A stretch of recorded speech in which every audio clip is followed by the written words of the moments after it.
Hey, my friends. I continue the cycle of movies about my philosophical system.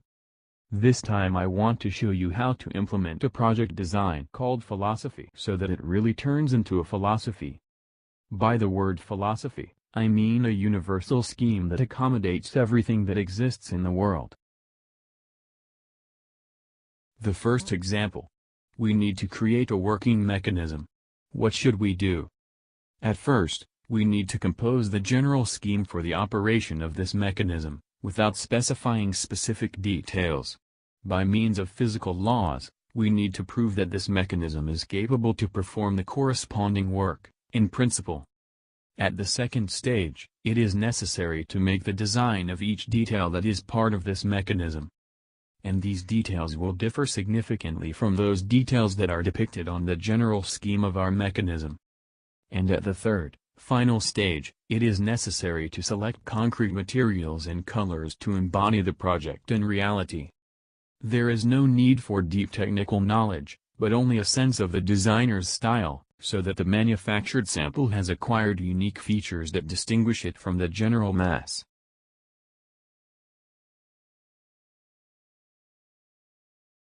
The second example.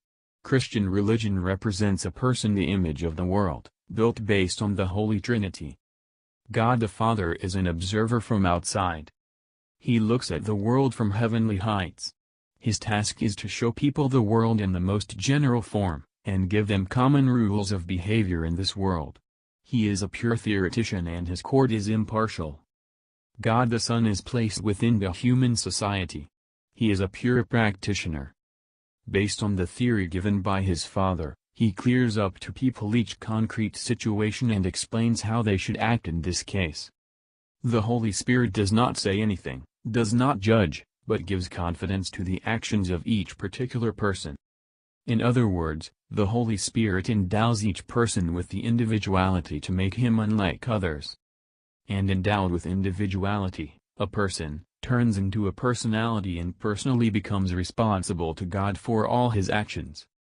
The presented examples show that it is necessary to give three explanations of the same, but from different points of view, so that people have believed that this can be done in reality. Or, otherwise, that the world is arranged in this way, and not otherwise. Therefore, any universal system of describing reality in order to become a philosophy must present 3 points of view on the universe.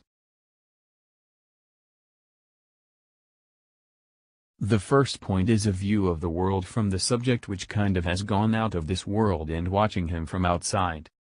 Such point of view since the beginning of 20th century is called ontology. Earlier she was known as metaphysics. The ontological view does not consider concrete things, but only the most general principles of being. On the basis of primary elements, called substances, ontology builds a universal scheme. In this scheme should also be included the laws of the functioning and interaction of substances among themselves. And this scheme should be able to explain the causes and consequences of all events taking place in the world. However, as they say, a theory without practice is dead. A concrete person, looking around himself, sees not abstract substances, but real objects that have nothing to do with these substances. To complete the picture, the philosophy has to present one more look at occurring in the world events. It is a view from the subject that is in the boundaries of this world. After all, what is most true is what you can see with your own eyes.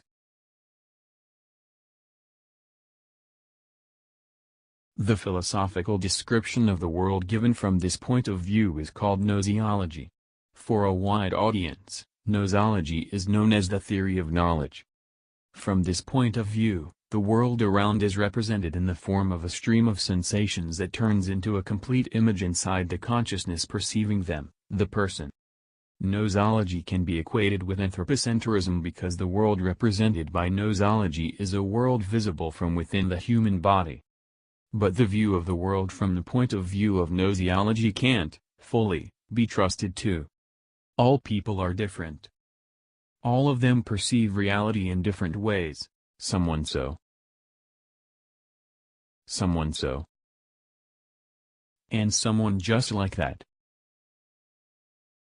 that is the real world, passing through the organs of perception of the particular person, it is distorted by them just as the ray of light is distorted, passing through dusty glass. In other words, gnoseology does not give an absolutely true picture of what is happening. And the philosophy has to present one more, third view of the world which logically can't be challenged. And what cannot be disputed? Only that which goes not from the mind but from the heart. The section of philosophy that represents such view of the world is called psychology. Inside every person except the mind, there is still an ego or a soul. The ego also perceives the surrounding reality, and it is valuable here that between the inner ego of the person and the outside world there are no intermediaries, such as the organs of perception. And that means that what the ego sees is the absolute truth, not distorted by anything else. If gnoseology is a description of the world visible from within the human body, then psychology is a description of the world visible from within the human soul. But the ego cannot see. It can only feel. And so the discussion in psychology is not about the images of the objects of the external world, but about the experiences of meeting with him. The external world of objects is transformed into an inner world of experience, and psychology is looking for the causes of these experiences and the configuration of the objects of the external world.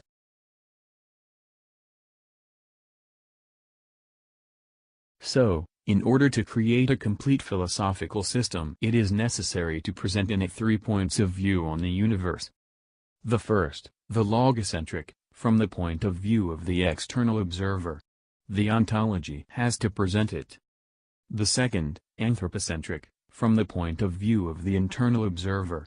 The gnoseology has to present it. And the third, egocentric, from the point of view of a free personality, giving a personal assessment of this world. The psychology has to present it.